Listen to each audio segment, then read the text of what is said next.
e sentar ali.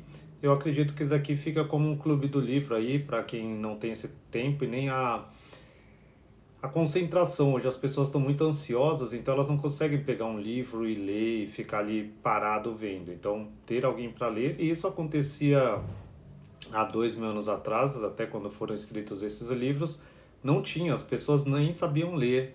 Então elas faziam rodas ali, faziam e na fogueira, e elas liam, os sábios, né? Quem tinha a capacidade de ler, eles liam, os que eram letrados, e as outras pessoas ouviam, e tinha aqueles contadores de histórias. Então esse ponto aí eu gosto muito, eu acho não, para mim o evangelho é assim, é você trazer o conhecimento como uma conversa e você lê os livros e não precisa ficar adicionando muita coisa não, porque os livros já falam por si só, e os livros gnósticos e esses livros taoístas também são muito fáceis de entender, são muito fáceis de compreender, então não precisa de muita explicação e nem de interpretação pessoal. Eu vou ler o capítulo 10, começar já. Então o capítulo 10 se chama Abrindo Cofres, ou um protesto contra a civilização. Boa noite, tudo bom, Emerson? As preocupações tomadas contra ladrões que abrem cofres, examinam sacolas ou saqueiam gavetas consistem em mantê-los com cordas e trancá-los com fechos e cadeados. É a isso que o mundo chama sagacidade. Porém, chega um ladrão musculoso e leva a gaveta nos ombros, com o baú e a sacola, e corre fugindo com tudo. Seu único receio é que as cordas e fechos e cadeados não sejam bastante fortes. Por conseguinte, o que o mundo costuma chamar sagacidade não é simplesmente assegurar as coisas para um ladrão musculoso? E atrevo-me a afirmar que nada daquilo que o mundo chama sagacidade é outra coisa senão poupar para os ladrões fortes. E nada do que o mundo chama sabedoria prudente é outra coisa senão entesourar para os ladrões fortes. Como poderei prová-lo? No estado de Xi, as cidades vizinhas divisavam-se e podia ouvir-se o uivar dos cães e o cantar do galo da cidade vizinha. Os pescadores lançavam as redes e os lavradores aravam a terra numa extensão de mais de 2.000 li. Dentro de seus 4 limites havia um templo, ou relicário, um deus adorado ou uma aldeola, condado ou distrito governado segundo as regras estabelecidas pelos sábios. Contudo, uma manhã, Tien Shen-se matou o governador de Xi e roubou-lhe o reino. E não somente seu reino apenas, como também as sutilezas de sabedoria que ele tão bem aprendera com os sábios. Desse modo, embora Tien Shen-se adquirisse a reputação de ladrão, ele viveu em segurança e com tanto conforto como sempre tinha vivido Yao Oxum. Os pequenos estados não se atreviam a censurá-lo, nem os grandes estados ousavam puni-lo, e durante 12 gerações seus descendentes governaram Xi. Não foi o mesmo que roubar o estado de Xi e a sutileza da sabedoria dos sábios a fim de preservar a vida dos ladrões? Atrevo-me a perguntar se houve jamais alguma coisa daquilo que o mundo considera como grande habilidade e que não é senão poupar para os ladrões fortes. E houve jamais aquilo que o mundo chama sabedoria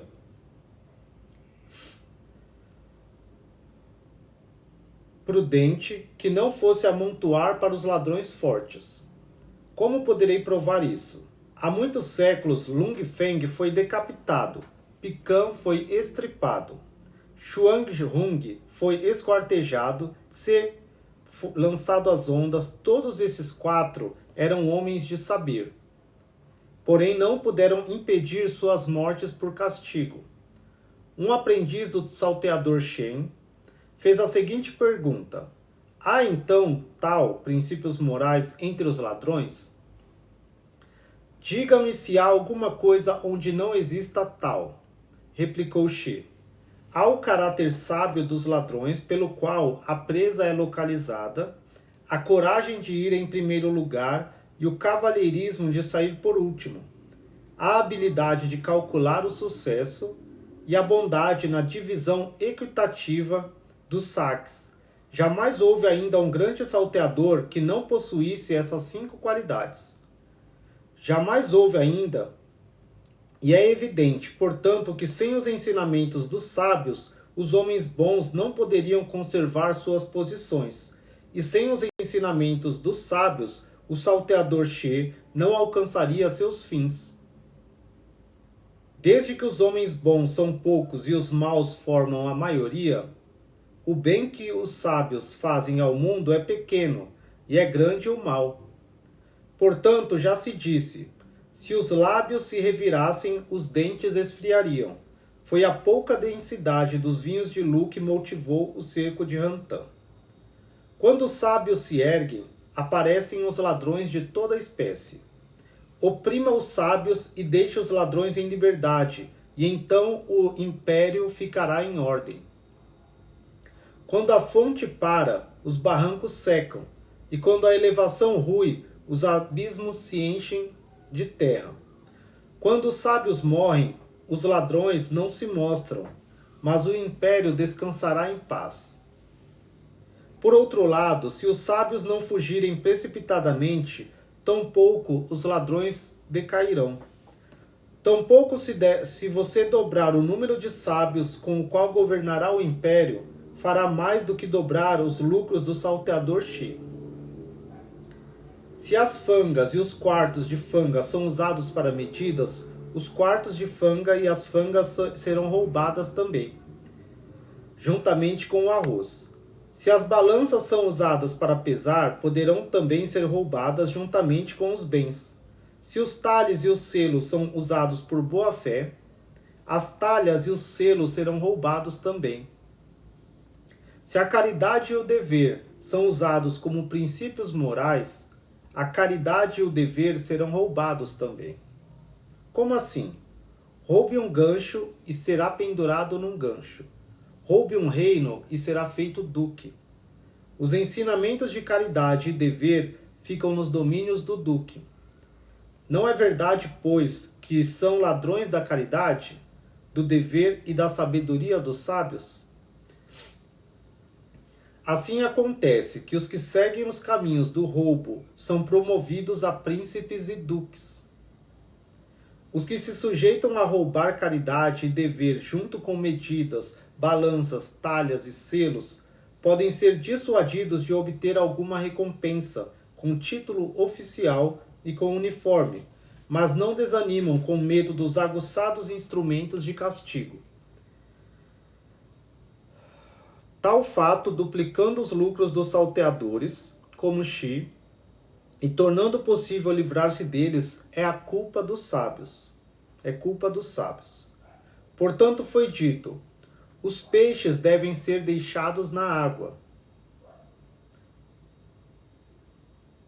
As armas afiadas de um Estado devem ser postas onde ninguém as veja. Esses sábios são as armas afiadas do mundo. Não devem ser mostrados ao povo. Mandem embora a sabedoria e descartem-se da ciência, e os ladrões deixarão de agir. Jogue fora o jade e destruam as pérolas, e os pequenos ladrões cessarão suas atividades. Queimem as talhas e quebrem os selos, e o povo voltará à sua integridade singular. Boa noite, Marcos. Destrua as medidas e despedace as balanças, e o povo não discutirá sobre quantidades. Calque aos pés todas as instituições dos sábios, e o povo começará a preparar-se para discutir o tal.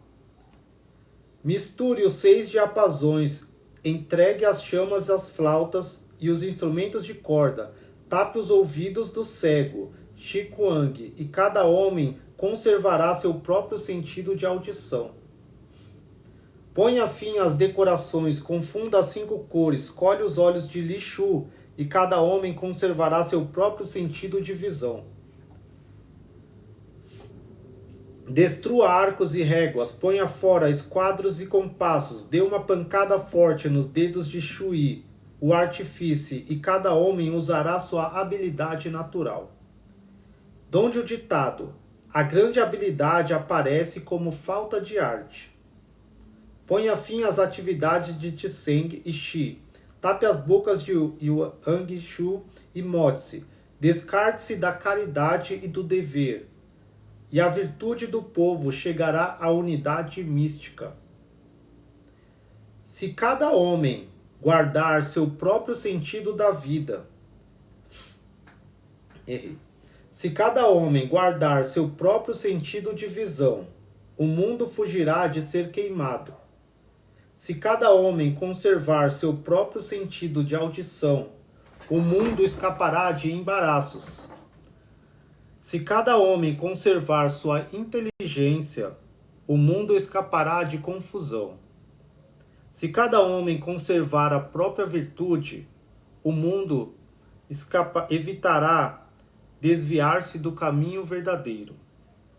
Tseng, Shi, Yang, Shikuang, Shui e Lishu foram todos pessoas que desenvolveram seus caracteres externos e envolveram o mundo na confusão presente, de modo que as leis e estatutos de nada adiantam. Nunca ouviu falar da era da natureza perfeita?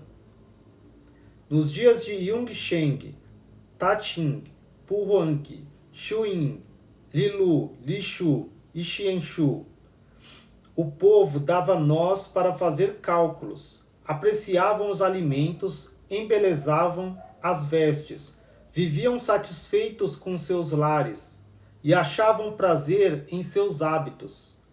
As povoações vizinhas viam-se umas às outras, de modo que podiam ouvir o latido dos cães e o cantar dos galos dos vizinhos, e o povo, até o fim de seus dias, nunca esteve fora dos limites de sua própria região. Naqueles dias havia ainda, na verdade, a paz perfeita. Mas hoje em dia, qualquer um pode fazer o povo torcer o pescoço e ficar de pé sobre as pontas dos dedos, dizendo: em tal e tal lugar há um sábio. Imediatamente reúnem algumas provisões e apressam-se a partir, negligenciando os pais que ficam em casa e os negócios do patrão, indo a pé através dos territórios de príncipes e caminhando até centenas de milhas de distância. Tal é o efeito mau produzido pela ânsia de saber dos governantes. Quando os governantes desejam obter conhecimentos e negligenciam tal, o império é dominado pela confusão. Como posso mostrar isso? Quando o conhecimento de arcos e bestas e laços e setas aumenta, então eles levam a confusão para o meio das aves do ar. Quando o conhecimento sobre anzóis e iscas e redes e armadilhas cresce, então levam a confusão para os peixes que vivem na profundidade. Quando o conhecimento de cercas e redes e armadilhas cresce, então eles levam a confusão para as feras do campo. Quando a sagacidade e a impostura e a petulância e os sofismas do difícil e do branco e de identidade e diferenças aumentam em número e variedade, então eles dominam o mundo com a lógica.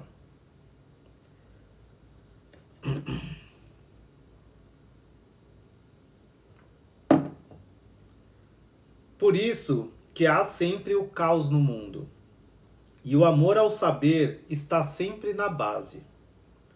Pois todos os homens esforçam-se para apoderar-se do que não sabem, enquanto nenhum deles se esforça para alcançar o que já sabe. E todos procuram desacreditar aquilo em que é perfeito, em que é perito. Eis porque há o caos.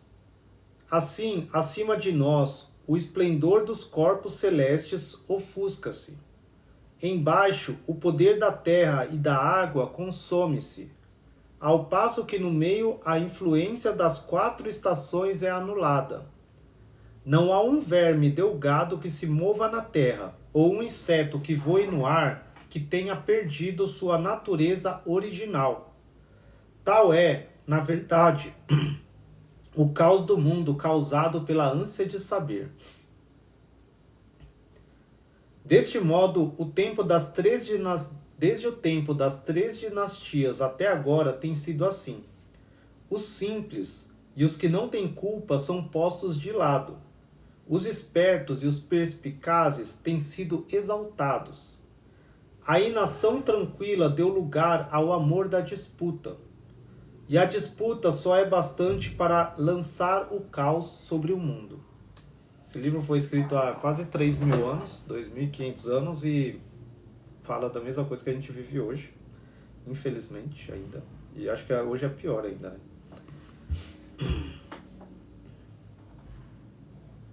Agora o capítulo 11, sobre a tolerância. Tem havido algo como tolerância e como deixar de afligir a humanidade. Nunca houve um governo para a humanidade. O deixá-la em paz decorre do receio de que as disposições naturais dos homens sejam pervertidas, e a tolerância brota do receio de que seu caráter seja corrompido. Mas se as disputas naturais não forem pervertidas, nem o caráter corrompido, que necessidade há de governá-lo? Há muito, quando Ial governava o império, ele fez com que o povo vivesse feliz. Como consequência, o povo lutava para ser feliz e tornava-se inquieto. Quando Xie governava o império, fez o povo viver miseravelmente.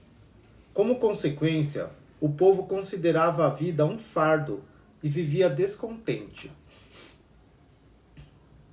A inquietude e o descontentamento são subversivos da virtude.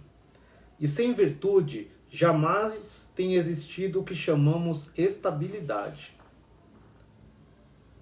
Quando o homem se regozija grandemente, gravita em direção a Yang, polo positivo. Quando está muito encolerizado, gravita em direção a Yin, polo negativo. Se o equilíbrio do positivo e do negativo for perturbado, as 4 estações mudarão e o equilíbrio do calor e do frio será destruído. E, consequentemente, o próprio homem sofrerá fisicamente. Esse equilíbrio faz com que os homens se alegrem e se entristeçam desordenadamente. Que vivam sem ordem, que sejam atormentados pelos seus pensamentos e percam a forma de conduta. Quando isso acontece, então todo mundo se agita com revoltas e descontentamento. E temos homens como o salteador Xi, como Tsen e como Xi. Ofereça ao mundo inteiro como recompensa para os bons e ameace os maus com os horrorosos castigos do mundo inteiro, e ainda assim será insuficiente para reformá-los. Consequentemente, com o mundo inteiro não se pode obter suficiente indução ou dissuasão para agir. Desde as 3 dinastias até agora, o mundo tem vivido precipitadamente de promoções e castigos. Qual a probabilidade deixada para o povo de viver regularmente a sua vida? Além disso, o amor, superrefinamento da visão, conduz à sedução em cores. O amor da audição leva à sedução em sons. O amor da caridade leva à confusão em virtudes. O amor do dever leva à perversão dos princípios. O amor das cerimônias leva à forma comum de perícia técnica. O amor da música leva à prostituição comum do pensamento. O amor da sabedoria leva a uma das formas de arte. E o amor ao saber conduz a certa forma de crítica. Se o povo tem permissão de viver fora do teor de suas vidas, os 8 exemplos de cima podem ser ou não ser, não importa. Mas se o povo não obtém permissão de viver o teor de sua vida, então essas 8 condições causam descontentamento, esforço e disputa e lançam o mundo no caos. Todavia, o mundo dedica-lhes culto e amizade. Na verdade, o caos mental do mundo tem bases profundas. É simplesmente um engano passageiro que pode ser removido facilmente. Contudo, eles observam os jejuns antes das discussões, curvam-se sobre os joelhos para praticá-los, e cantam e batem tambores e dançam para celebrá-los. O que posso fazer a respeito disso? Por conseguinte, quando um homem de trato é inevitavelmente forçado a tomar posse do governo do império, não há nada melhor do que a inação, deixá-lo só. Por meio da inação somente pode ele permitir ao povo viver fora do teor mesmo de sua vida. Portanto, aquele que considera o mundo como seu próprio eu, pode ser encarregado do governo do mundo. E o que ama o mundo como seu próprio eu, pode ser encarregado de cuidar do mundo. Por conseguinte, se o homem de trato pode abster-se de perturbar a economia interna do homem e de glorificar os poderes de visão e audição, ele pode sentar-se quieto, como um corpo sem vida, ou meter-se em ação como um dragão, ficar silente como vácuo, ou falar com a voz de um trovão. Os movimentos de seu espírito despertam o mecanismo natural do céu. Ele pode descansar calmamente e preguiçosamente nada fazer, enquanto todas as coisas vão sendo trazidas à maturidade e à prosperidade. Que necessidade, pois, de eu compreender o governo do mundo? Tishu perguntou ao Laotan: se o império não deve ser governado, como manterão bondosos os corações dos homens? Tome cuidado, replicou Laotan, de não interferir com a bondade natural do coração do homem. O coração do homem pode ser subjugado ou instigado.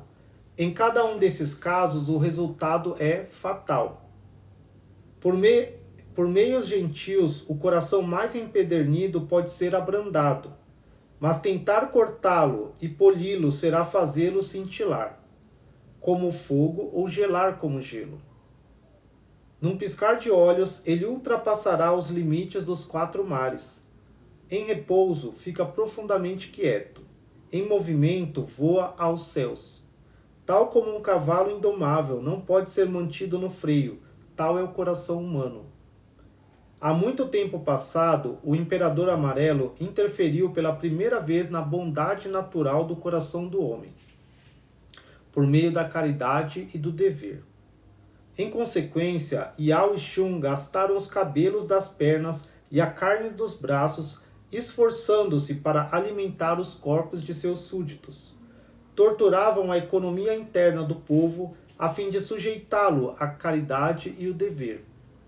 Esgotaram as energias do povo para viver de acordo com as leis e os estatutos.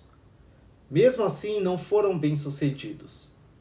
Logo depois, Yao teve que encerrar o Hantan no Monte Xin, exilar os chefes dos 3 miaos e seus povos nas 3 Weis, e banir o ministro do trabalho para Yutu, o que prova não ter tido êxito.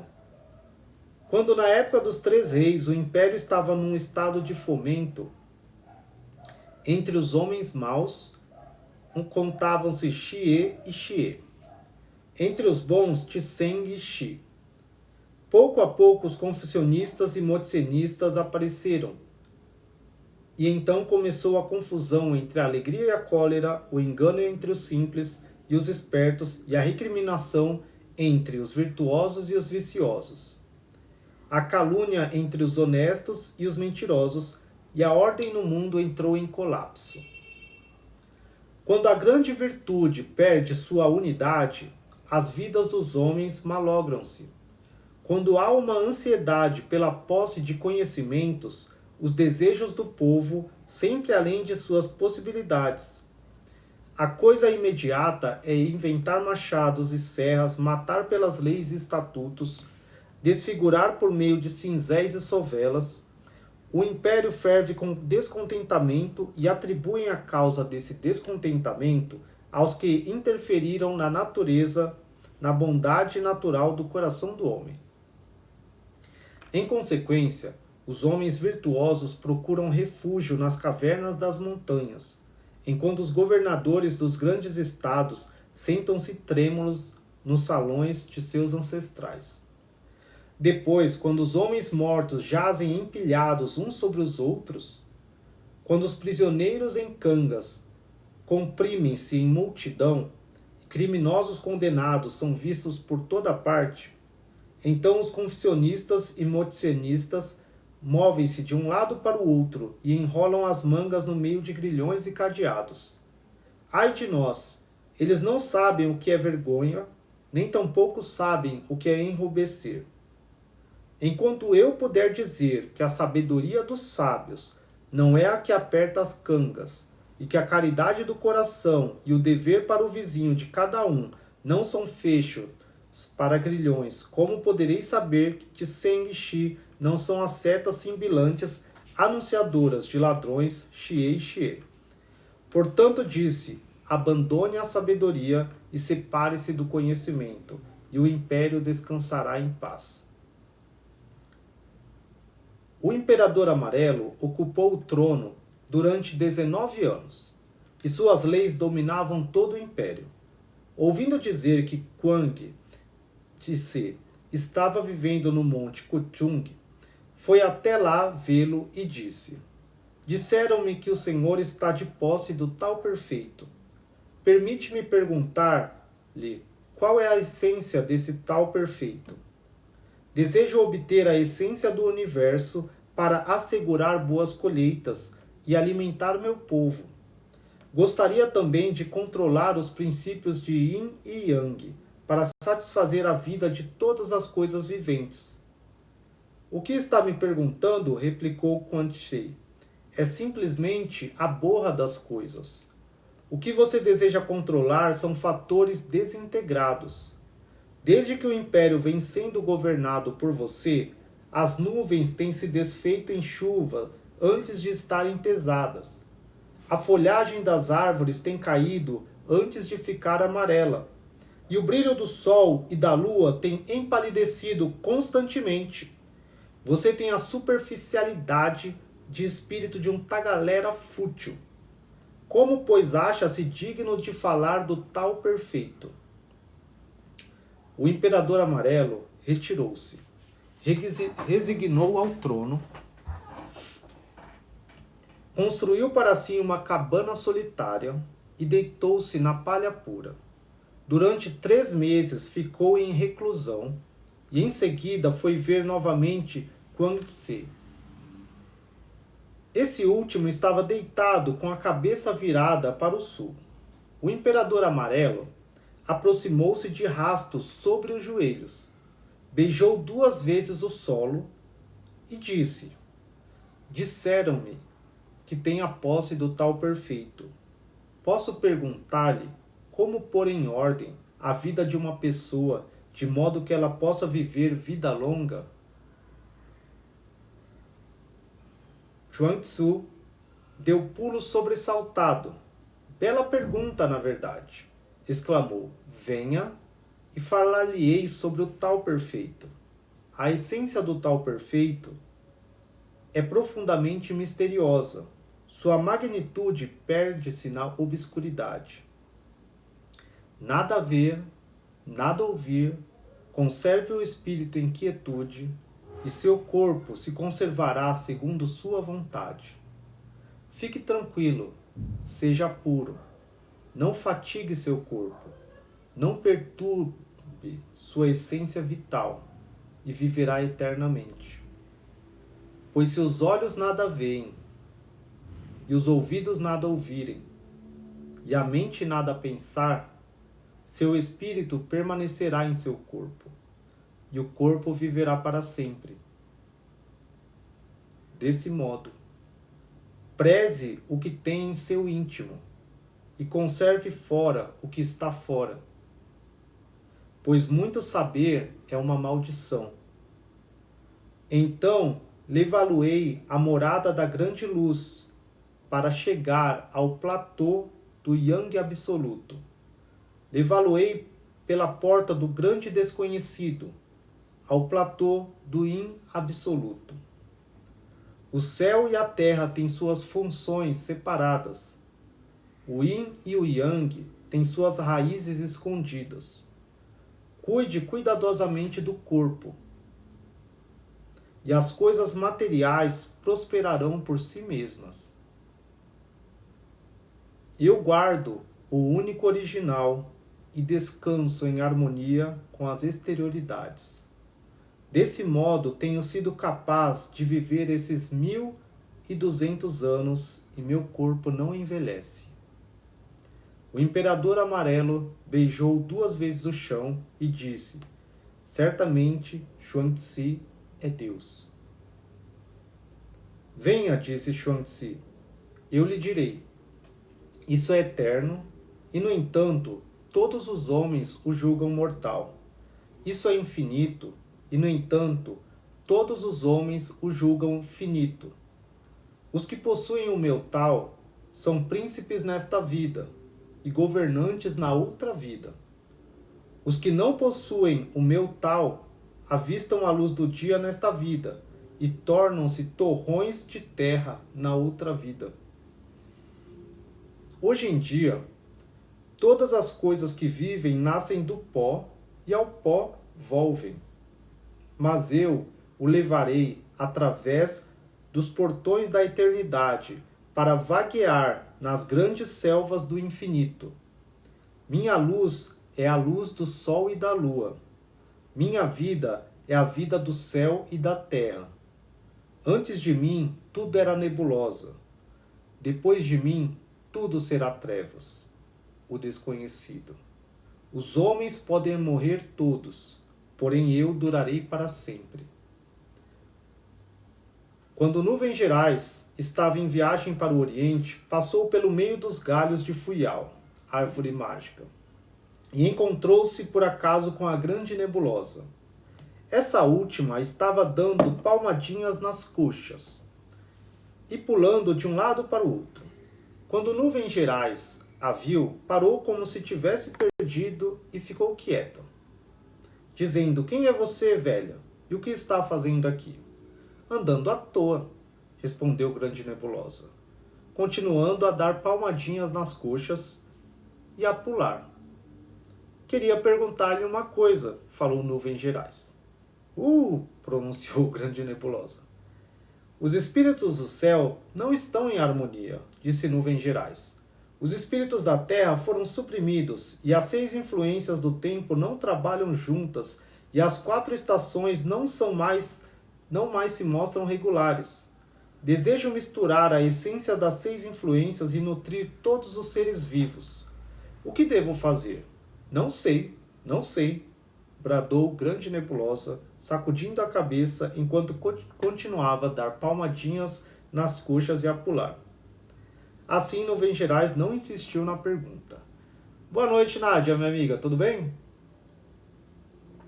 Tô lendo aqui o Xuanzi mais uma vez aqui. Vai acabar hoje, eu acho. Tô no 10.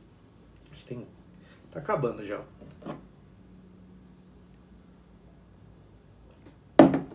Eu postei a live de ontem toda no canal.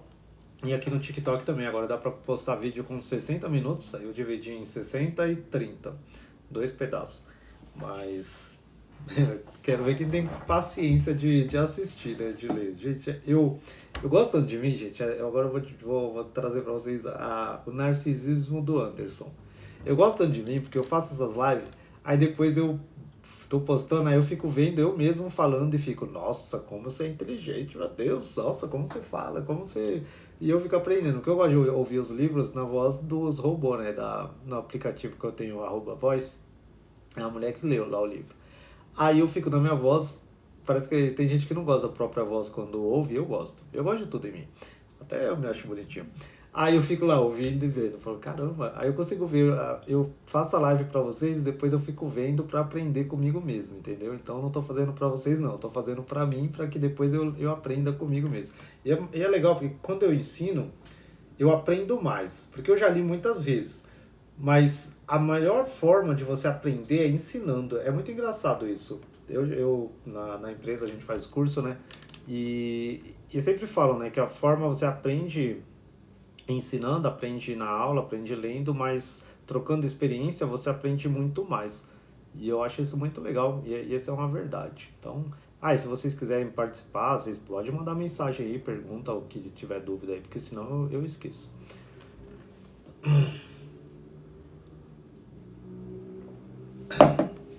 Assim, Nuvens Gerais não insistiu na pergunta. 3 anos depois, quando passava para leste, atravessando as planícies de Sunga, deu novamente de frente com grande nebulosa. A primeira estava mais do que alegre e correu para a outra, dizendo: Sua Santidade, esqueceu-se de mim? Sua Santidade, esqueceu-se de mim? 2 vezes beijou o chão e desejou ter permissão para interrogar grande nebulosa. Mas essa última disse: Vagueio sem saber o que quero. Lanço-me de um lado para o outro sem saber para onde vou. Simplesmente ando errante, presenciando acontecimentos inesperados. O que saberia eu? Também me considero como impelida de um lado para o outro, respondeu Nuvens Gerais.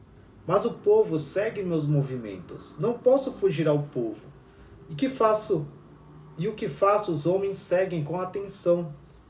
Receberia satisfeita algum conselho. Que o esquema do império está em confusão, disse Grande Nebulosa.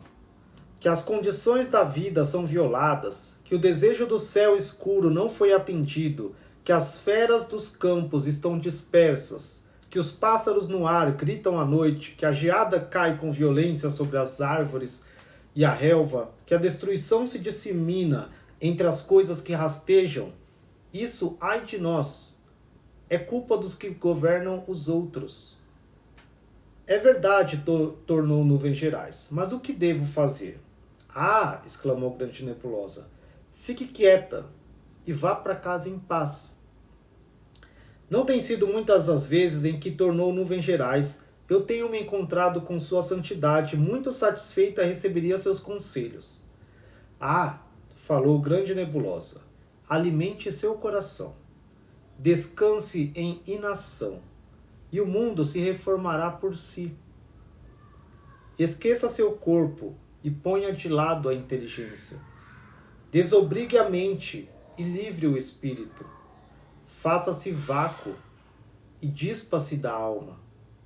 Desse modo, as coisas crescerão e prosperarão e volverão às suas raízes. Volvendo às suas raízes sem o saber, o resultado será um todo sem forma que jamais será cortado. Sabê-lo será extirpá-lo. Nada pergunte sobre seu nome. Nada indague sobre sua natureza. E todas as coisas florirão por si. Sua Santidade, disse Nuvens Gerais, informou-me sobre o poder e ensinou-me a silenciar. O que eu procurava há muito encontrei agora. Desse modo, curvou-se 2 vezes e despediu-se. Presta atenção. Todas as pessoas que habitam esse mundo alegram-se quando veem que as outras são como elas mesmas e fazem objeções quando as outras são diferentes delas mesmas. Os que fazem amigos com sua semelhança e não fazem amigos com suas dessemelhanças são influenciados pelo desejo de ficarem acima dos demais. Mas como os que desejam ser mais do que os outros podem sempre ficar acima dos outros? Antes de basear os julgamentos de alguém pelas opiniões de muitos, deixe que cada qual olhe para seus próprios interesses. Mas os que desejam governar reinos agarram-se às vantagens de os sistemas de os 3 reis, sem verem as calamidades que envolvem. De fato, eles estão confiando as riquezas de um país à sorte. Mas qual o país que seria feliz? Mas qual o país que seria feliz bastante de modo a escapar da destruição? As probabilidades de preservá-los não chegaria a 1 em 10.000, enquanto as probabilidades de destruí-los são de 10.000 para nada e até mais. Tal, ai de nós, é a ignorância dos que governam. Porque ter um território é ter algo grande. Aquele que tem algo de grande não deve considerar as coisas materiais como coisas materiais. Somente não olhando as coisas materiais pode alguém ser senhor das coisas. O princípio de olhar para as coisas materiais como se não fossem coisas materiais não está afeito ao simples governo do império. Tal pessoa pode vaguear à vontade entre os 6 limites do espaço ou viajar acima dos 9 continentes, desembaraçado e livre. Isto é ser único. O único é o maior entre os homens. A doutrina do grande homem é fluida como sombra a formar, como eco a soar. Pergunte e ela responderá, preenchendo sua capacidade como assistente da humanidade, silenciosa em repouso, sem objetivo em movimento, tirá-lo-á da confusão de suas vindas e idas para vagar pelo infinito. Sem forma em seus movimentos, é eterno com o sol. Quanto à sua existência real, sujeita-se aos padrões universais. Por meio da sujeição aos padrões universais, esquece-se de sua própria individualidade. Porém, se esquece de sua individualidade, como pode ver em seus bens aquilo que possui? Os que viam bens em bens foram os homens sábios de antigamente. Os que não veem os bens em bens são amigos do céu e da terra. O que é baixo, mas que deve ser deixado isolado, é matéria. O que é humilde, mas ainda deve ser seguido, é o povo. O que está sempre lá, mas ainda tem que ser esperado, são os negócios. O que é inadequado, mas ainda tem que ser promulgado, é a lei.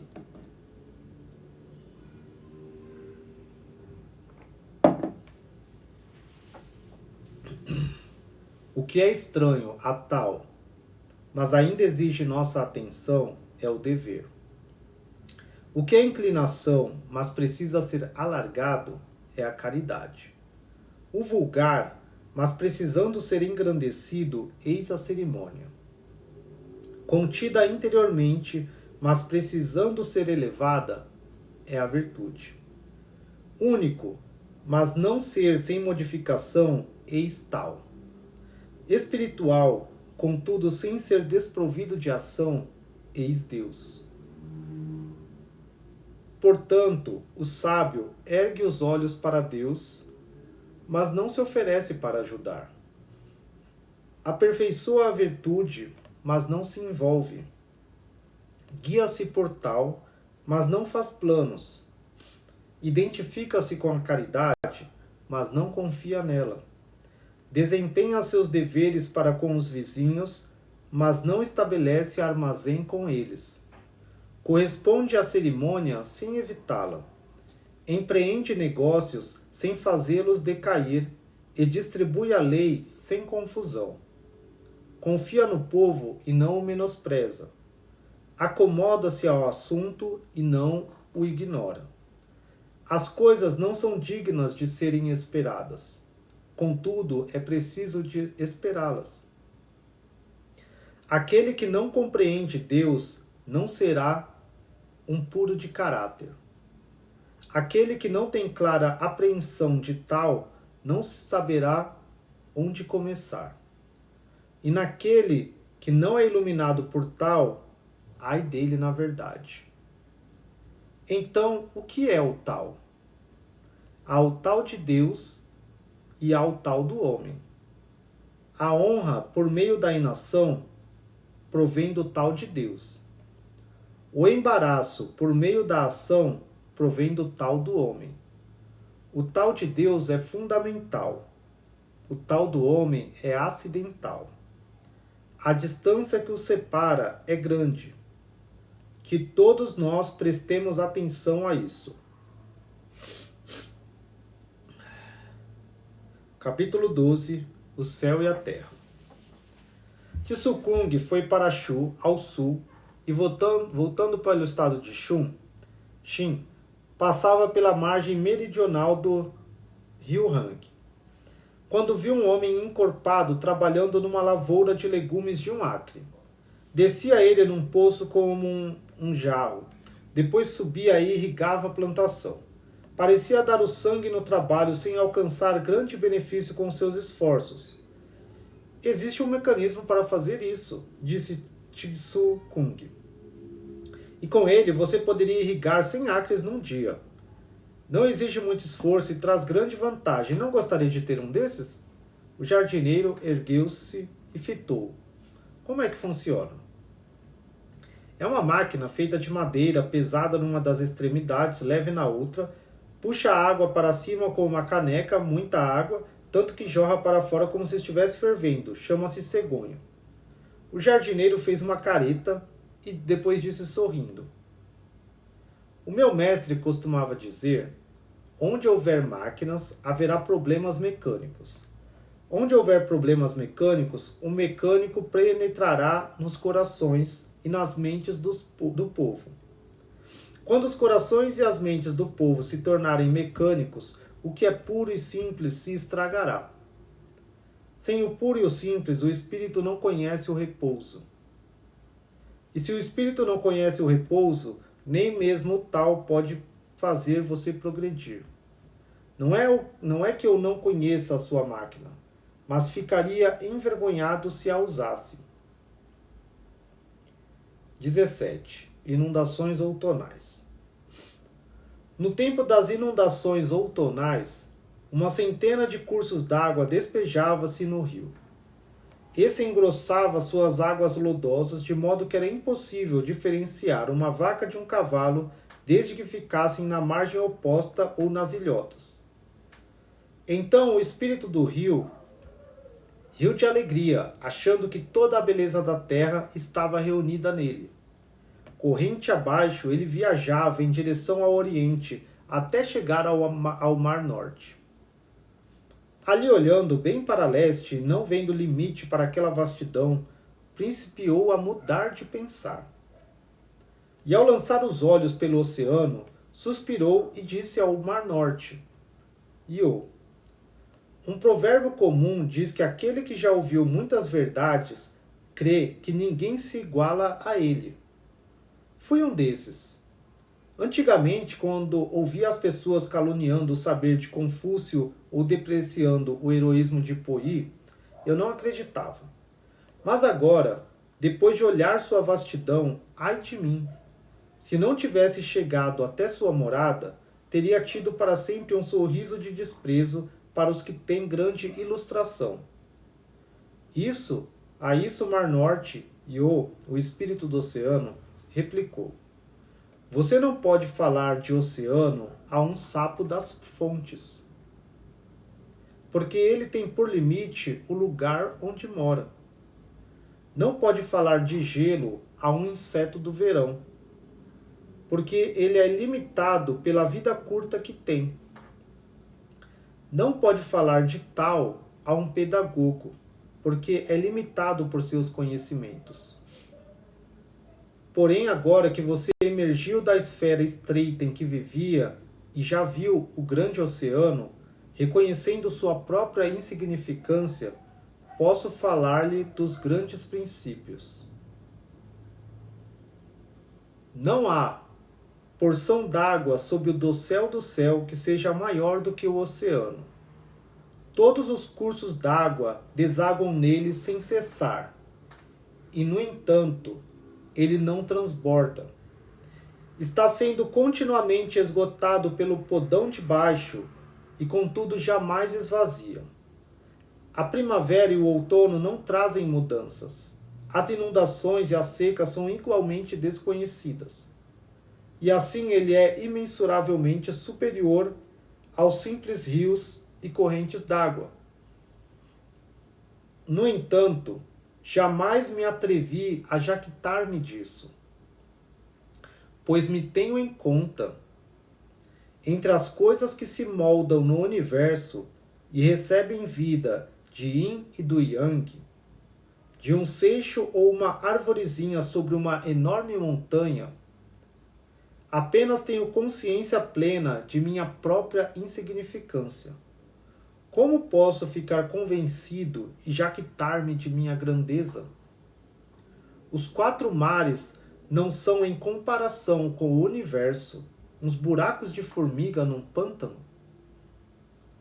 O reino médio não é como uma semente de joio num celeiro em comparação com o oceano que o circunda?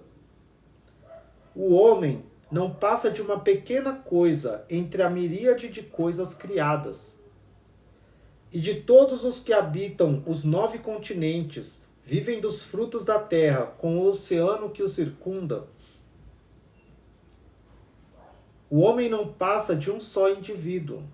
Comparado com toda a criação, não é o homem um fio de pelo sobre o corpo de um cavalo? A sucessão dos 5 governadores, a competência dos 3 reis, os sentimentos dos de coração bondosos. O trabalho dos administradores não passam disso e nada mais. Poyi recusou o trono em troca da fama. Shounin, Confúcio, discursou para ter a reputação do sábio. Essa superestimação do eu por parte deles não é muito parecida com a sua anterior autoestimação em referência à água? Muito bem, replicou o espírito do rio.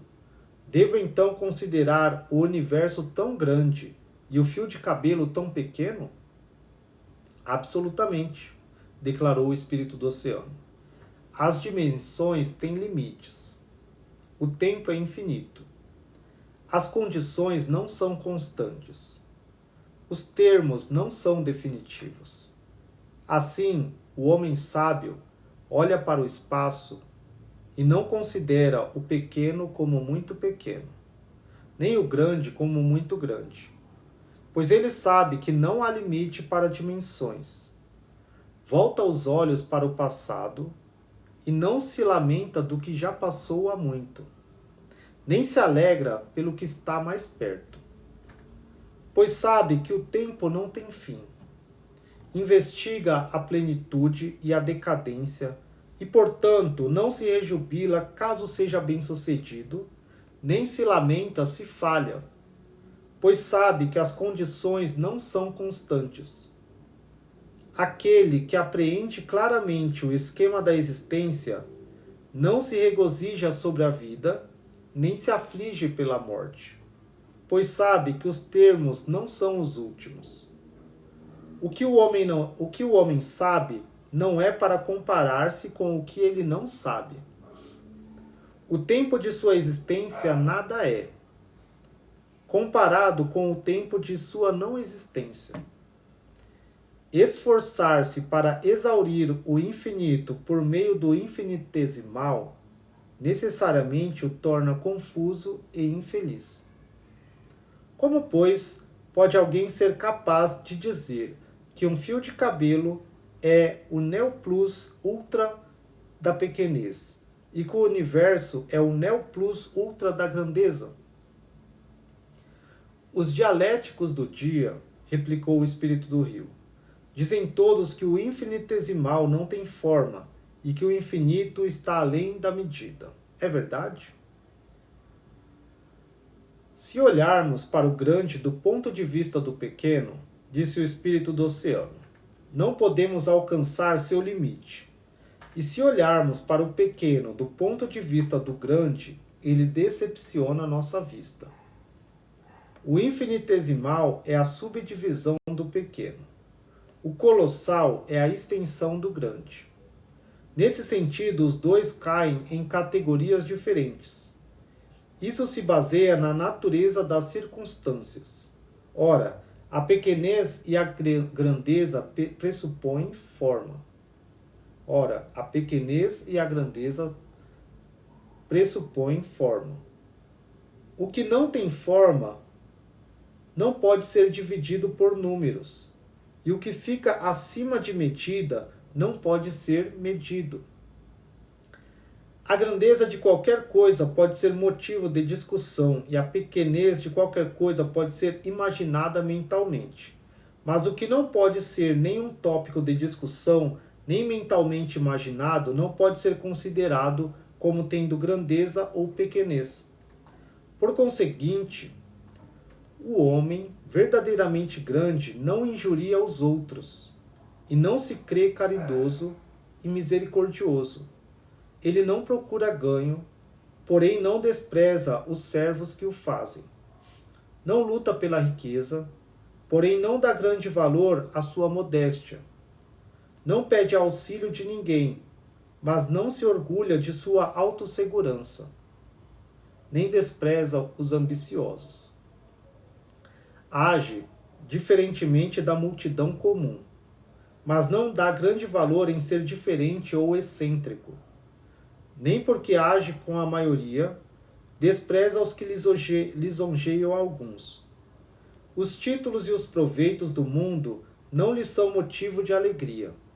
Seus castigos e vergonha não são causas de desgraça. Sabe que o direito e o errado não podem ser distinguidos, que o grande e o pequeno não podem ser definidos. Ouvi dizer, o homem de tal não tem interesse por reputação. O verdadeiro virtuoso não tem interesse por bens.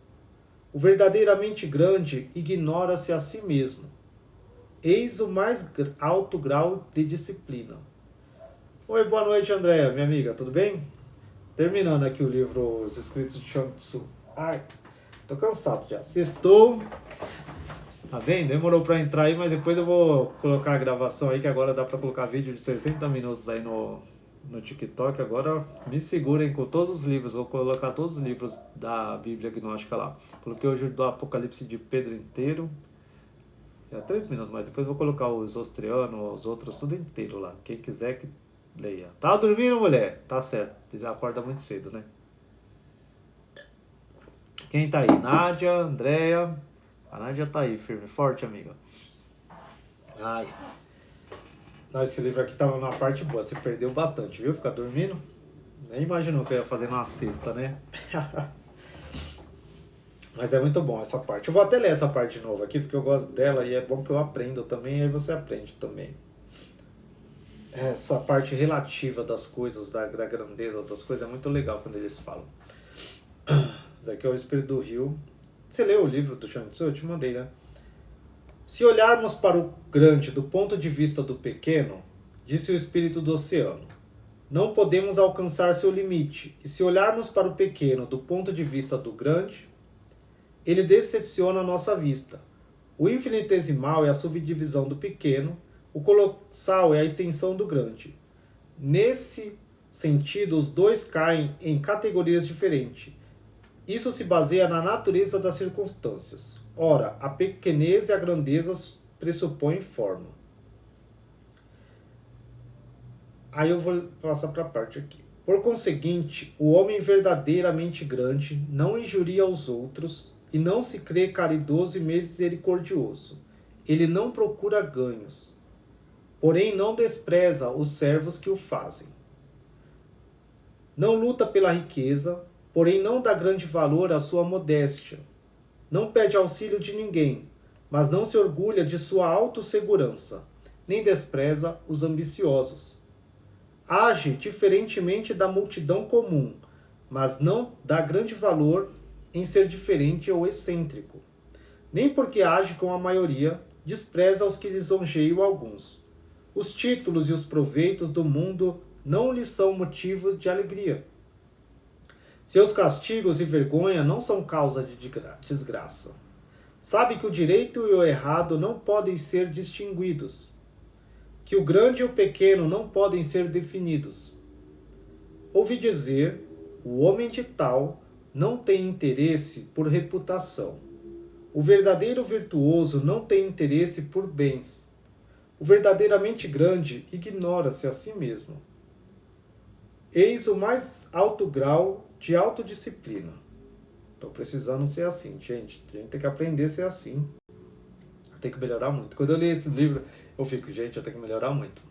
Muito, muito, muito mesmo. Muito, muito. Mas como então, indagou o espírito do rio, surgem as distinções entre o alto e o baixo, do grande e do pequeno, no aspecto material e imaterial das coisas? Do ponto de vista de tal, replicou o espírito do oceano, a distinção do alto e do baixo. Do ponto de vista do indivíduo, cada qual se coloca no ponto alto e coloca os outros baixo. Do ponto de vista vulgar, alto e baixo, honras e desonras, são coisas conferidas pelos outros. Quanto às distinções, se dizemos que uma coisa é grande ou pequena pelo seu próprio padrão de grandeza e pequenez, então não há nada em toda a criação que não seja grande, nem nada que não passa de uma semente de joio. E o fio de um cabelo é tão grande como uma montanha. Eis a expressão de relatividade. Quanto à função, se dissermos que algo existe ou não existe, por seu próprio padrão de existência ou não existência, então não há nada que não exista, nada que não pereça na existência. Se sabemos que leste e oeste são sinônimos e, contudo, são termos necessários em relação um ao outro, então tais funções relativas podem ser determinadas. Quanto aos desejos ou interesses do homem, se dizemos que qualquer coisa é boa ou má porque é boa ou má segundo nossos padrões individuais, sujeição, então não há nada que não seja bom e nada que não seja mal. Se sabemos que Yao e Xie consideram-se cada qual como bons e consideram o outro mal, então a direção de seus interesses se torna patente. Há muito, Yao e Shun abdicaram em favor de sucessores dignos, e a ordem foi mantida, ao passo que Kuei, príncipe de Yen, abdicou a favor de Tixen, e este falhou. Tang e Wu obtiveram o império por meio de luta, ao passo que lutando Pokung o perdeu. Daí se pode ver que o valor da abdicação ou da luta, de agir como Yao ou como Xie, varia segundo o tempo, e não pode ser considerado como um princípio constante.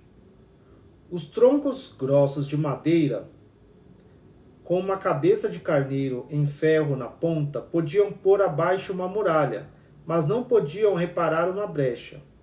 As coisas diferentes têm aplicações diferentes. Xi e Haoliu, cavalos famosos, podiam viajar 1000 li num dia, mas para caçar ratos não chegavam aos pés de um gato do mato. Os animais diferentes possuem diferentes aptidões. Uma coruja pode pegar pulgas à noite e ver o fio de um cabelo. Porém, se sair à luz do dia, pode abrir bem os olhos e nem assim verá uma montanha. Criaturas diferentes são diferentemente constituídas. Assim, os que dizem que deve haver o direito sem seu correlato errado, ou um bom governo sem seu correlato mau governo, não apreendem os grandes princípios do universo, nem a natureza de toda a criação. Pode-se perfeitamente falar da existência do céu sem falar na da terra? Ou do princípio negativo sem o positivo, o que é evidentemente possível. No entanto, continuam a discutir isso sem parar. Tais pessoas devem ser ou loucos ou patifes. Os governantes abdicaram sob condições diferentes e as 3 dinastias sucederam-se uma a outra sob condições diferentes. Os que vêm no tempo indevido e vão contra a maré são chamados usurpadores. Os que vêm no tempo devido e segundo sua época são chamados defensores do direito. Conserve sua paz, tio Rio. Como você pode saber as distinções de alto e baixo e das casas dos grandes e dos pequenos? Nesse caso, replicou o espírito do rio, o que devo fazer acerca da recusa e da aceitação, do seguimento e do abandono, cursos de ação? Do ponto de vista de tal, disse o espírito do oceano, como podemos chamar isso de alto e aquilo de baixo? Pois há o processo de reverter a evolução, unir opostos. Seguir um curso absoluto envolveria grande separação de tal. Qual o maior? Qual o menor? Fique grato à dádiva. Seguir uma opinião parcial é divergir de tal. Seja exaltado como governante de um Estado cuja administração é imparcial. Fique à vontade como a deidade da terra, cuja distribuição é imparcial. Seja expansivo como as pontas de um compasso, ilimitado sem um limite. Compreenda toda a criação, e ninguém será mais obrigado ou auxiliado do que outro. Eis o que é ser sem inclinação.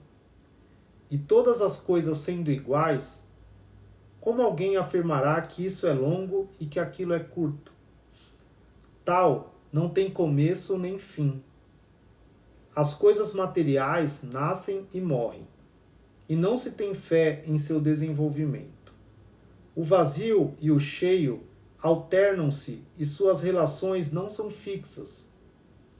Os anos que se passaram não podem voltar. O tempo não pode parar. A sucessão de crescimento e declínio, de aumento e diminuição, anda num ciclo, cada fim tornando-se um novo começo. Nesse sentido, apenas podemos discutir os caminhos da verdade e os princípios do universo.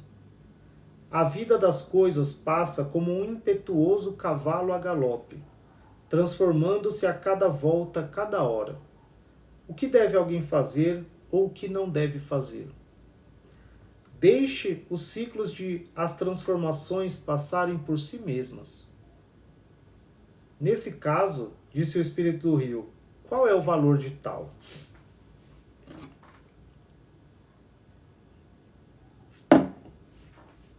Os que compreendem tal, retrucou o espírito do oceano, devem necessariamente apreender os princípios eternos, e os que apreendem os princípios eternos devem compreender sua aplicação. Os que compreendem sua aplicação não sofrem injúria das coisas materiais. O homem de virtude perfeita não pode ser queimado pelo fogo, nem afogado pela água, nem é ferido pelo frio do inverno ou calor do verão, nem despedaçado pelas aves ou feras. Não porque faça pouco disso, mas porque discrimina entre segurança e perigo. É feliz sob circunstâncias prósperas e adversas, indiferentemente e cauteloso na escolha de cão, de modo que ninguém pode fazer-lhe mal. Portanto, tem sido dito que o céu, o natural, mora dentro. O homem artificial mora fora. A virtude habita no natural. A ciência da ação do natural e do artificial tem sua base no natural, seu destino na virtude. Obrigado, Nádia. Obrigado, minha amiga. Assim seja, movendo-se para diante ou para trás, seja condescendendo ou asseverando, há sempre uma reversão para o essencial e para o derradeiro. O que quer dizer, indagou o espírito do rio, por natural e por artificial? Cavalos e bois, retrucou o espírito do oceano, têm 4 patas. É o natural. Ponha um cabresto na cabeça do cavalo, um cordel atravessando o focinho de um bezerro. É o artificial. Portanto, tem sido dito, Não deixe o artificial destruir o natural. Não deixe a vontade destruir o destino. Não deixe a virtude ser sacrificada pela fama.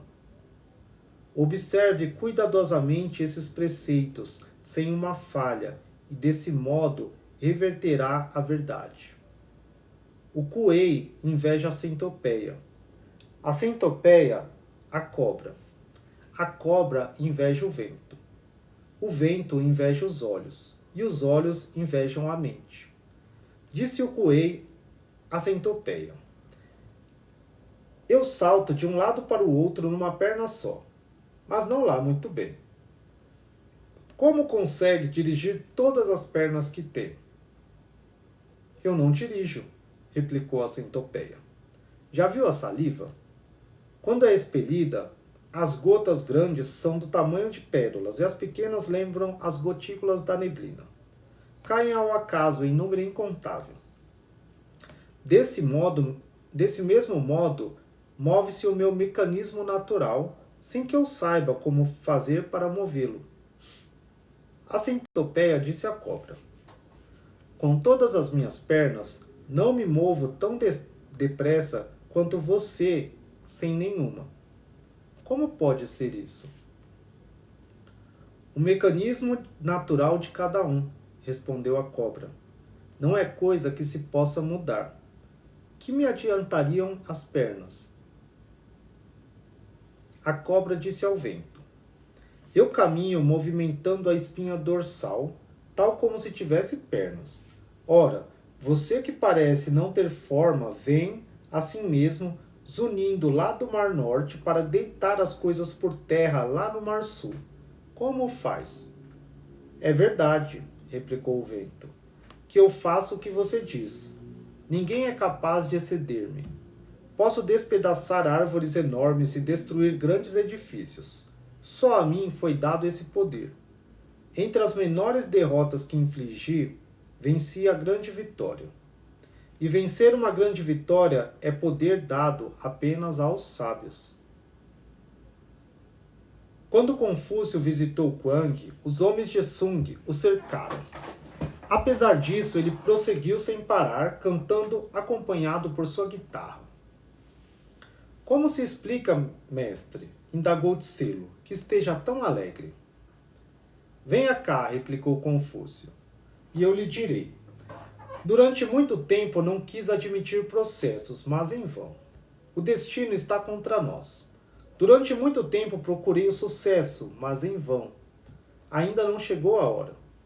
Nos dias de Yao e Shun não havia nenhum homem, pelo império todo, que fosse um fracassado, embora isso não se devesse à sua habilidade.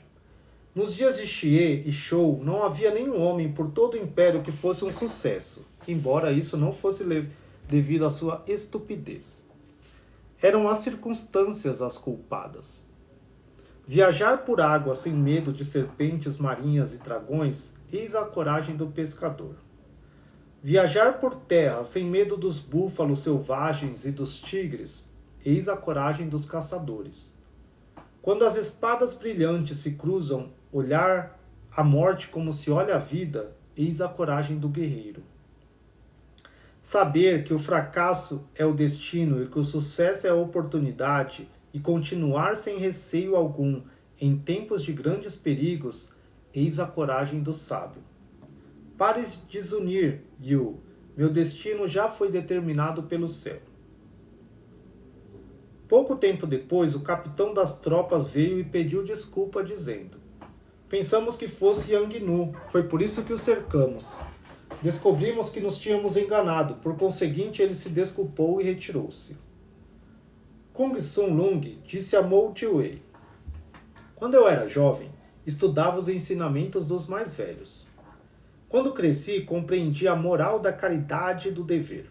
Aprendi a nivelar as similaridades e as diferenças, a confundir argumentos sobre dificuldade e brancura, a afirmar que os outros negam e justificar o que os outros discutem. Conquistei a sabedoria de todos os filósofos e dominei os argumentos de todos os povos. Creio que, na verdade, compreendo tudo, porém, Agora, depois de ouvir Chuang-Tzu, estou perdido de admiração. Não sei se é pela argumentação ou pelos conhecimentos que eu não me igualo a ele. Não posso abrir minha boca. Posso pedir-lhe que me desvende esse segredo? O príncipe Mo recostou-se na mesa e suspirou. Depois ergueu os olhos para os céus e sorrindo lhe disse: Nunca ouviu falar do sapo na fontezinha?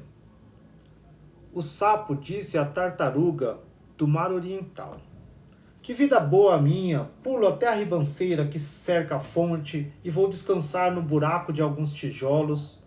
Nadando, flutuo sobre os sovacos, pondo meu queixo justamente fora da água. Mergulhando na lama, enterro meus pés até as curvas e nenhum dos mariscos, caranguejos ou rãs que vejo ao meu redor conseguem fazer o mesmo. Além disso, morar em tal charco sozinho e possuir o recanto do nascente, ser feliz como ninguém mais pode sê-lo, por que não vem visitar-me? Ora, antes que a tartaruga do mar oriental tivesse descansado no chão a perna esquerda, o joelho direito já tinha se enterrado profundamente na lama, e ela o retirou depressa, recuando e pedindo desculpas. Contou depois ao sapo muita coisa sobre o mar, dizendo: 1000 li não dariam para medir sua largura, nem 1000 braças darão para medir-lhe a profundidade. Nos dias do grande Yu, havia 9 anos de cheia, em 10, porém isso nada acrescentava a ele. Nos dias de Tang havia 7 anos de seca, em 8, porém isso não fazia com que suas praias recuassem. Não ser atingido pelo perpassar do tempo e nem sofrer pelo aumento ou pela diminuição da água, tal é a grande felicidade do mar oriental. Ante essa narração, o sapo da fonte ficou profundamente surpreso e sentiu-se muito pequeno, como alguém que se tivesse perdido. Pois aquele cujo saber não aprecia as doçuras da verdade e não procura compreender Chuang-Tzu, é como um mosquito tentando carregar nas costas uma montanha, ou um inseto querendo atravessar um rio a nado. Naturalmente que nada conseguirá. Além disso, aquele cujo saber não chega aos ensinamentos mais sutis, mas que se satisfaz com sucessos passageiros, não se parece com o sapo da fonte? Chuang-Tzu está agora subindo para alcançar o alto do céu, tendo partido desse reino que fica na terra. Para ele não há mais norte nem sul. Sutilmente desaparecem os 4 pontos, mergulhados no imensurável. Para ele não há mais leste ou oeste, partindo do desconhecido místico, volta para a grande unidade. E contudo, você acha que vai encontrar sua verdade por meio de perguntas grosseiras e de argumentos? É o mesmo que olhar o céu através de um tubo, ou apontar para a terra com uma sovela. Não acha isso ser mesquinho? Nunca ouviu falar como um jovem de Xuanli foi estudar determinado modo de andar em Hantan? Antes de poder aprender o modo de andar de Hantan, ele se esqueceu o seu modo de nadar natural e voltou para essa rastejando nos 4 pés. Se você não se for agora, esquecerá o que tem e perderá seu próprio saber profissional. O queixo de Kung Sun Lun ficou pendido e a língua grudou-se à abóbada palatina e ele desapareceu. Chuang-Tzu estava pescando no rio Pu, quando o príncipe de Shu mandou que 2 altos oficiais o fossem ver, e disse: Nosso príncipe deseja encarregá-lo da administração do estado Shu. Chuang-Tzu continuou a pescar sem virar a cabeça e disse: Ouvi dizer que em Shu há uma tartaruga sagrada que morreu quando tinha 3.000 anos de idade. O príncipe conserva essa tartaruga cuidadosamente fechada numa arca no templo de seus ancestrais. Ora, essa tartaruga preferiria antes estar morta e ter seus restos venerados, ou preferia estar viva e abanando o rabo na lama? Preferia estar viva, replicaram os dois oficiais, e abanando o rabo na lama. Pois então saiam daqui, disse Chuang Tzu. Também prefiro abanar minha cauda na lama. Hui Tse era primeiro-ministro no estado Ling, e Chuang Tzu estava a caminho para ir vê-lo. Alguém observou. Chuang Tzu veio. Ele quer ser ministro em seu lugar. Por isso Hui Tse ficou com medo e mandou procurá-lo pelo país todo durante 3 dias e 3 noites. Depois Chuang Tzu foi vê-lo e disse: No sul há uma ave. No sul há uma ave. É uma espécie de fênix. Conhece-a? Quando parte do Mar do Sul para o Mar do Norte, não para senão para pousar na árvore Huntung. Nada come além do fruto do bambu e nada bebe senão a mais pura água das nascentes. Uma coruja que estava de posse da carcaça podre de um rato olhou para cima quando a fênix voava e piou. Não esteve o Senhor piando à minha procura por todo o reino de Liang? Chuang Tzu e Heizi passeavam sem destino na ponte que fica sobre Hao, quando o primeiro observou: Veja como os peixinhos nadam. Nisso consiste a felicidade do peixe. Você não é um peixe, interrompeu Heizi. Como então pode saber em que consiste a felicidade de um peixe? E você não sou eu, voltou Chuang Tzu. Como pode então saber que eu não sei? Se eu não sendo você não posso saber o que sabe, argumentou Heizi, segue-se que você, não sendo um peixe, não pode saber em que consiste a felicidade de um peixe. Voltemos à nossa questão original, declarou Chuang Tzu. Perguntou-me como sabia qual a felicidade de um peixe. Só essa pergunta prova que você sabia que eu sabia. Sei-o pelo que sinto sobre esta ponte.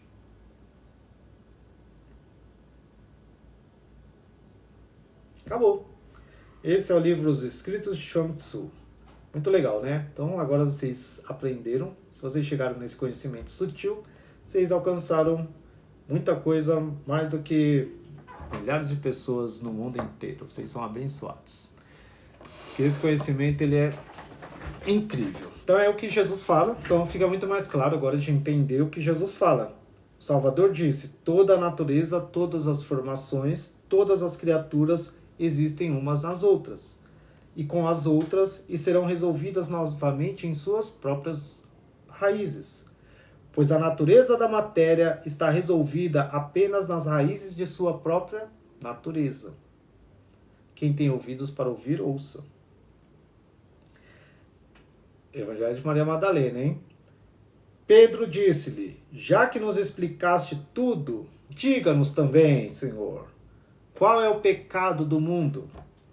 O Salvador disse: não há pecado.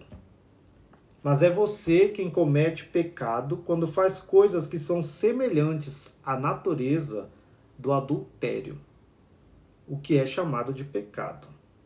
Então o pecado é o adultério, entendeu, gente? É coisas semelhantes à natureza, ficar flertando, ficar curtindo, se você é casado ou casado, curtindo foto da mulherada aí, indo atrás de mulher sendo casado, ou mulher também ficar vendo personal e dando moral para personal aí na academia.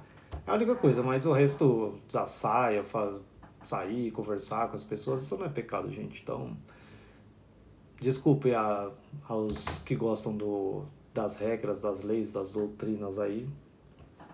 Ele fala assim: por isso o bem entrou em você, na essência de cada natureza, para restaurá-la à sua raiz. Aqui o bem é com letra maiúscula, e o bem é essa natureza, e a natureza é o tal. E o bem é o pai. Quando ele fala o bem, é o masculino, que é o poder do pai. Por isso que ele fala: o único que é bom é o pai. Então ele continuou e disse: é por isso que você fica doente e morre, pois você está privado de quem pode curá-lo. Você precisa do pai para curar você. Por isso que Chuang Tzu também lá fala que Se você fica em repouso e você alcança esse contato com a natureza, você não tem medo. Você tá cheio de preguiça, né, mulher? Aquele que tem uma mente para compreender que entenda. A matéria deu origem a uma paixão sem igual, que procedia de algo contrário à natureza. Então surge uma perturbação em todo o seu corpo. Entendeu? Esquece esse negócio de paixão louca. É por isso que eu te disse, tente bom ânimo, e se estás desanimado, anima-te na presença das diferentes formas da natureza. Entendeu? Jesus falando isso aqui, gente. Então, se você está desanimado, se anima na presença das diferentes formas da natureza. Vai no mar, vê o mar, vai ver uns bichinhos, vai no zoológico, vai nas montanhas, medita, olha para as estrelas do céu, fica lá meditando. Mas não vai para a igreja não, gente. Na igreja é um lugar quadrado, fechado. Gente, vai lá. Eu vou fazer uma igreja não, né? Tô brincando. Fazer um culto ao ar livre, assim, no céu. Você vai ficar olhando as estrelas um dia. Ah, é porque isso é a vida, gente. Tá, chega de pregar pra vocês. Já é sexta-feira. Eita, 8h30. Já foi 1h30 de live de novo. Amiga, você entrou tarde aí. Tchau. Nádia, obrigado. Meninos que estão aí, meus amigos que estão aí, obrigado. Boa noite, que tenham um bom fim de semana. Não vou fazer live no fim de semana, só na semana. Sábado e domingo é pra descansar e sei lá fazer o que. Queria ter dinheiro. Gente, Deus me deixa sem dinheiro só pra eu não sair. Porque se eu tivesse dinheiro, eu ia nas quermesse, doida. Tomar um vinho quente e um chá de amendoim. E comer um cachorro quente e um milho. Tchau, gente. Boa noite pra vocês. Eu que agradeço, Nádia, minhas amigas. Tchau, boa noite. Deus abençoe vocês. E depois eu coloco a live pra vocês verem de novo. E compartilha com as pessoas aí, publica. Pode baixar. Vocês podem baixar meus vídeos e publicar no seu TikTok, nos seus coisas sociais, se quiser. Baixa, manda. Eu deixo pra baixar. Não pode fazer corte, fazer o que for aí, se vocês quiserem. Compartilha para mais pessoas conhecerem, tá? Tchau, gente.